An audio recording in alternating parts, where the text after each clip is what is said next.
Il est regrettable que même face à ces événements aussi tragiques, et au moment où le thème de notre session nous engage à plus de solidarité, donc il est regrettable que le Conseil de sécurité des Nations Unies ne soit pas parvenu au minimum de consensus pour à tout le moins dénoncer ces actes barbares.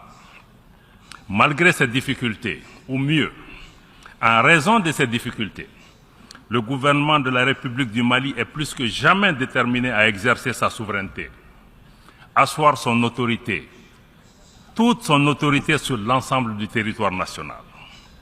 Aux attaques obscurantistes, l'offensive des forces de défense et de sécurité se poursuivra et la riposte sera immédiate et ferme. C'était le cas récemment à Bourem où nos vaillants soldats ont repoussé une attaque de ces bandes criminelles et obscurantistes en leur infligeant des pertes substantielles. Concours de cette dynamique du renforcement de la présence et de l'autorité de l'État, l'engagement de l'État à occuper toutes les emprises libérées ou à libérer par la MINUSMA. Contrairement à certaines allégations, l'occupation de ces emprises, qui est en tout point conforme au texte des Nations Unies, ne constitue en aucune façon un acte de belligérance de l'État malien vis-à-vis des mouvements signataires. Au contraire, nous continuons de tendre la main à nos frères des mouvements signataires pour une paix durable et un développement harmonieux au profit de nos populations. À cet effet, nous appelons les groupes armés à se démarquer et cesser les collisions constatées avec les groupes armés terroristes lors des dernières attaques, et ce, conformément à l'accord pour la paix, mais aussi aux différentes résolutions pertinentes du Conseil de sécurité des Nations Unies. Dans le contexte géopolitique actuel, le Mali ne souhaite pas devenir un théâtre de confrontation ou de compétition entre les intérêts géopolitiques de puissances étrangères. Et nous restons disposés à coopérer avec tous les partenaires respectueux de notre souveraineté, de nos choix de partenariat et également des intérêts des Maliens. Monsieur le Président, sur la situation régionale et internationale, le Mali reste attentif au développement en cours en Afrique et dans le reste du monde.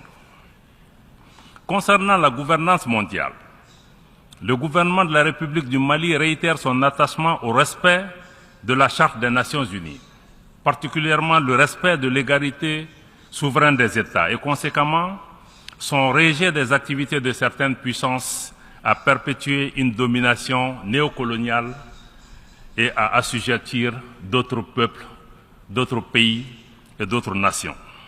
Le Mali est attentif aux évolutions institutionnelles et déplore que l'appréciation des changements de régime intervenus récemment dans certains pays africains soit fonction de la proximité des nouveaux dirigeants avec certaines puissances, ou tout simplement des intérêts géopolitiques en ignorant totalement les aspirations des populations des pays concernés.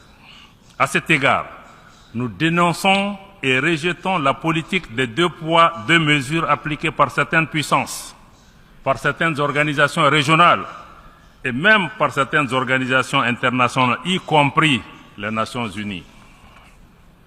Cette incohérence et cette instrumentalisation ne font que décrédibiliser nos organisations aux yeux des populations et de l'opinion publique, érodant ainsi leur confiance en ces institutions qui sont désormais perçues comme détournées de leur vocation première.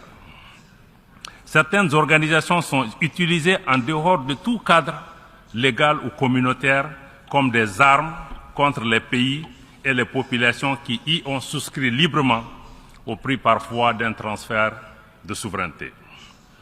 Ces organisations se transforment ainsi en instruments de perpétuation et d'imposition d'un ordre colonial et hégémonique.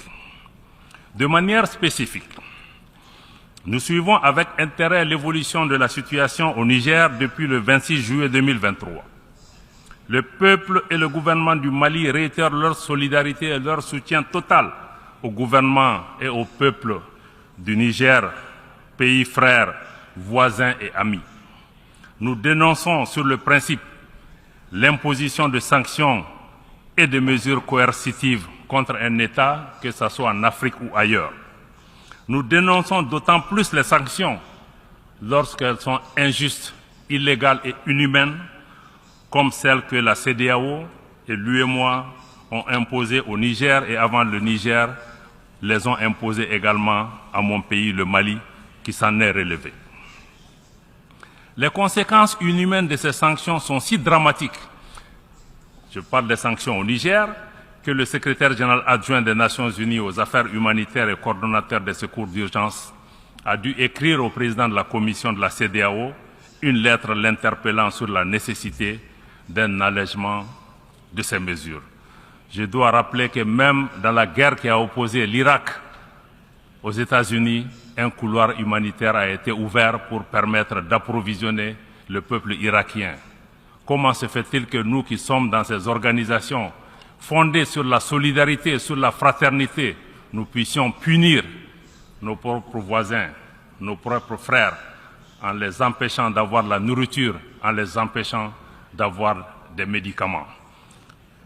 Par ailleurs, le Mali reste fortement opposé à toute intervention militaire de la CEDEAO aux conséquences désastreuses pour le Niger, mais aussi pour l'ensemble de la région. Toute intervention militaire au Niger, j'allais dire toute agression, toute invasion de ce pays, constitue une menace directe à la paix et à la sécurité du Mali, mais aussi à la paix et à la sécurité de la région et aura nécessairement des conséquences sérieuses.